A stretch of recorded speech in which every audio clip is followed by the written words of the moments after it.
പാലക്കാട് കൊള്ളപ്പലിശ സംഘത്തിന്റെ ക്രൂരമർദ്ദനത്തിനിരയായ KSRTC conductor മരിച്ചു. കുഴൽമന്നം സ്വദേശി K മനോജാണ് ചികിത്സയിലിരിക്കെ മരിച്ചത്. മർദ്ദനത്തിൽ ഗുരുതരമായി പരിക്കേറ്റ മനോജ് 9 ദിവസമായി ചികിത്സയിലായിരുന്നു.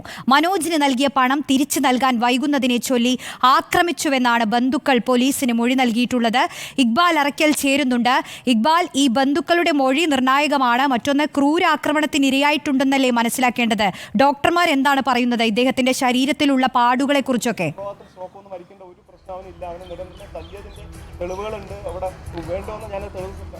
നിലവിൽ മനോജിന്റെ മൃതദേഹം തൃശ്ശൂർ മെഡിക്കൽ കോളേജ് ആശുപത്രിയിലാണ്. അവിടെ പോസ്റ്റ്മോർട്ടം നടപടികൾ പൂർത്തിയായതിനു ശേഷം മാത്രമേ കൂടുതൽ വിവരങ്ങൾ പങ്കുവയ്ക്കാൻ കഴിയൂ എന്നാണ് ആശുപത്രിയിലുള്ള ഡോക്ടർമാരും അതുപോലെ തന്നെ പോലീസ് ഉദ്യോഗസ്ഥരും അറിയിച്ചിട്ടുള്ളത്. ഈ മാസം 9-നാണ് പാലക്കാട് കുഴൽമന്നം കുളൻമുക്ക് സ്വദേശിയായിട്ടുള്ള മനോജിനെ ഇത്തരത്തിൽ ആക്രമണം ഏറ്റ് എന്നാണ് ബന്ധുക്കൾ ഉൾപ്പെടെ പറയുന്നത്.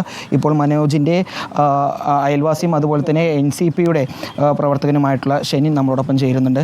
മനോജിന് ദീർഘകാലമായിട്ട് അറിയുന്ന സുഹൃത്ത് തന്നെയാണ്. അത് ചെറുപ്പം മുതൽ അറിയുന്ന ഒരു ആളാണ് മനോജ്. മനോജിന്റെ ബന്ധുക്കൾ ഉൾപ്പെടെ പറയുന്നത് ഈ ബ്ലേഡ് മാഫിയ അംഗങ്ങളുടെ മർദ്ദനമേറ്റാണ് മനോജിന് ഇത്തരത്തിലൊരു മരണം സംഭവിച്ചത്. അതുമായി ബന്ധപ്പെട്ട എന്തെങ്കിലും വിവരങ്ങൾ ലഭിച്ചു? അത് യാഥാർത്ഥ്യമാണ്. ബ്ലേഡ് മാഫിയയുടെ മർദ്ദനമേറ്റാണ് ഈ മരണകാരണം എന്നാണ് ഞാനും വിശ്വസിക്കുന്നത്. കാരണം നിരന്തരമായ ഭീഷണി മർദ്ദനമേറ്റതായിട്ട് അറിയാനും കഴിഞ്ഞിട്ടുണ്ട്. എത്ര ലക്ഷം രൂപയാണ് ഈ വായ്പ അല്ലെങ്കിൽ സാമ്പത്തിക ഇടപാടെന്ന് എന്തെങ്കിലും വിവരങ്ങളുണ്ടോ? ഏകദേശം നാട്ടിൽ പറയുന്നത് ഏകദേശം എനിക്ക് അറിയത്തില്ല, നാട്ടുകാർ പറയുന്നത് കേട്ട് ഏകദേശം ഒരു 50 ലക്ഷം രൂപയോളം ബാധ്യതയുണ്ടെന്നാണ് മനസ്സിലാക്കാൻ കഴിഞ്ഞത്.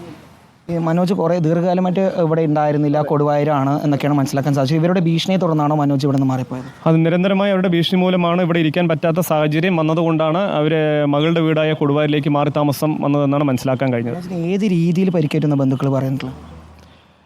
എനിക്ക് തോന്നുന്നു രാത്രി വിളിച്ചു വരുത്തി നല്ല ഒരു മർദ്ദനം, നല്ലൊരു അടി കിട്ടിയിട്ടുണ്ട്. പാലക്കാടൻ ഭാഷ ഇവിടെ നല്ല നാടൻ അടി നന്നായി കിട്ടിയിട്ടുണ്ടെന്നാണ് മനസ്സിലാക്കാൻ കഴിഞ്ഞത്. നേരെ സഹോദരിയുടെ വീട്ടിൽ പോയത്. അതുകൊണ്ടാണ് ഇവിടെ വിട്ട് ഏകദേശം കുറേ മാസങ്ങളോ വർഷങ്ങളോ ആയിട്ടുണ്ട് ഇവിടെ നിന്ന് മാറിയിട്ട്. പിന്നീട് എപ്പോഴാണ് ഇവർ ബന്ധുക്കൾ മനോജിനെ ആശുപത്രിയിലേക്ക് കൊണ്ടുവന്നത്? എപ്പോഴാണ്? 4 ദിവസം മുമ്പാണ് അദ്ദേഹം രാത്രി ഡ്യൂട്ടി കഴിഞ്ഞ് വരുമ്പോൾ ഭക്ഷണം കഴിക്കുമ്പോൾ ബ്ലഡ് ഛർദ്ദിക്കുക എന്തുണ്ടായി. അപ്പോഴാണ് ഹോസ്പിറ്റലിലേക്ക് പോകുന്നത്. അപ്പോഴാണ് ഈ കാര്യങ്ങൾ അവർ അറിയുന്നത്. പ്രത്യേകിച്ച് മനോജ് ആരോടൊന്നും വ്യക്തമായൊന്നും പറയാൻ കഴിഞ്ഞിട്ടില്ല എന്നാണ് മനസ്സിലായത്. ഇപ്പോൾ പോലീസിനോട് നമ്മൾ സംസാരിച്ചിരുന്നു. അവർ പറയുന്നത് സ്ട്രോക്ക് മൂലമാണ് ഈ മരണം, അല്ലെങ്കിൽ സ്ട്രോക്ക് മൂലമായിട്ടുള്ള അസുഖത്തെ തുടർന്നാണ് മനോജ് ചികിത്സയിലുണ്ടായിരുന്നതാണ്. മനോജിനെ പ്രവേശിപ്പിച്ചിട്ടുള്ള പല സ്വകാര്യ ആശുപത്രിയിലെ ഡോക്ടർമാർ അങ്ങനെ പറഞ്ഞു എന്നാണ് പോലീസ് പറയുന്നത്. എന്നാൽ താങ്കൾക്ക് അതുമായി ബന്ധപ്പെട്ട് മനസ്സിലായത്? പോലീസുകാരോട് സംസാരിച്ചപ്പോൾ യഥാർത്ഥത്തിൽ വളരെ വിചിത്രമായ ഒരു അനുഭവമാണ് എനിക്കിപ്പോൾ ഉണ്ടായത്. പുതുനഗരം പോലീസ് സ്റ്റേഷനുമായി ബന്ധപ്പെട്ട് സംസാരിച്ചു. വളരെ വിചിത്രമായ രീതിയിലാണ് എനിക്ക് മനസ്സിലാക്കാൻ കഴിഞ്ഞത്.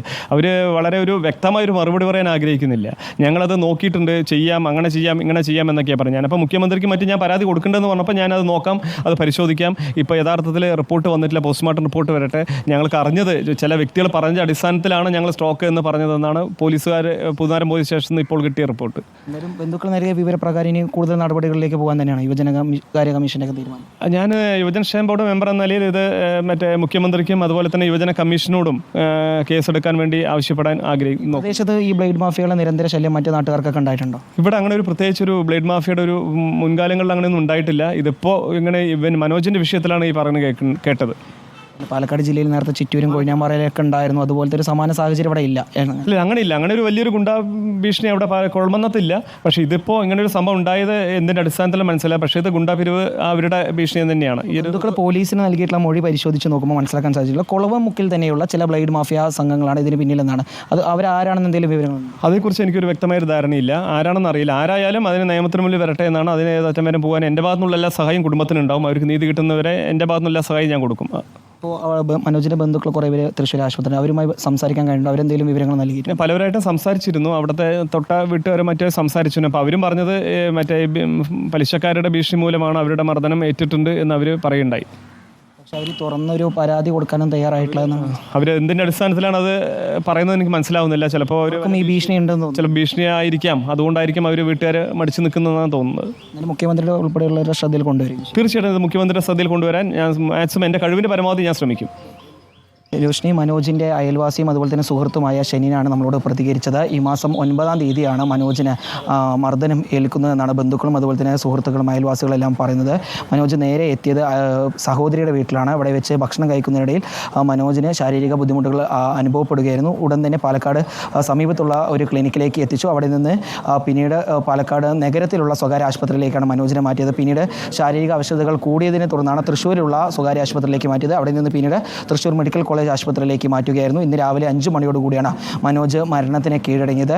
ബ്ലേഡ് മാഫിയ സംഘങ്ങളുടെ അല്ലെങ്കിൽ കൊള്ളപ്പലിശക്കാരുടെ ക്രൂരമായ മർദ്ദനം മനോജിനെ ഏറ്റിരുന്നു എന്നാണ് ഇപ്പോൾ സുഹൃത്തും അതുപോലെ തന്നെ അയൽവാസിയുമായിട്ടുള്ള ഷെനീൻ ഉൾപ്പെടെയുള്ളവർ വ്യക്തമാക്കിയത്. ഏതായാലും ബന്ധുക്കൾ നൽകിയ വിവരത്തിൻ്റെ അടിസ്ഥാനത്തിൽ മുഖ്യമന്ത്രി ഉൾപ്പെടെ പാലക്കാട്ടെ ഈ കൊള്ളപ്പലിശക്കാരുടെയും ബ്ലേഡ് മാഫിയ അംഗങ്ങളുടെ എല്ലാം ഈ അതിക്രമത്തെക്കുറിച്ചും ആക്രമണത്തെക്കുറിച്ചും മുഖ്യമന്ത്രിയുടെ ഉൾപ്പെടെ ശ്രദ്ധയിൽ കൊണ്ടുവരുമെന്നാണ് അയൽവാസികളും അതുപോലെ തന്നെ യുവജനകാര്യ കമ്മീഷന്റെ ബന്ധപ്പെട്ട അധികാരികളുമായിട്ടുള്ള ഷെനീൻ ഉൾപ്പെടെയുള്ളവർ വ്യക്തമാക്കിയിട്ടുള്ളത്. ഏതായാലും നിലവിൽ തൃശ്ശൂർ മെഡിക്കൽ കോളേജ് ആശുപത്രിയിലാണ് മനോജിൻ്റെ മൃതദേഹമുള്ളത്. പോസ്റ്റ്മോർട്ടം നടപടികൾ ഉടൻ തന്നെ ആരംഭിക്കും. അതിനുശേഷം കൂടുതൽ കാര്യങ്ങൾ വ്യക്തമാക്കാൻ കഴിയും എന്നാണ് പോലീസും അതുപോലെ തന്നെ ഡോക്ടർമാരും അറിയിച്ചിട്ടുള്ളത്. രോഷിനി. ശരി, ഇക്ബാൽ അറയ്ക്കലാണ് വിവരങ്ങൾ നൽകിയത്. ബ്ലേഡ് മാഫിയയുടെ ആക്രമണത്തിൽ ഇപ്പോൾ ഒരു KSRTC കണ്ടക്ടർ മരണപ്പെട്ടിരിക്കുന്നു. സുഹൃത്തിന്റെ പ്രതികരണമാണ് പ്രേക്ഷകർ കണ്ടത്.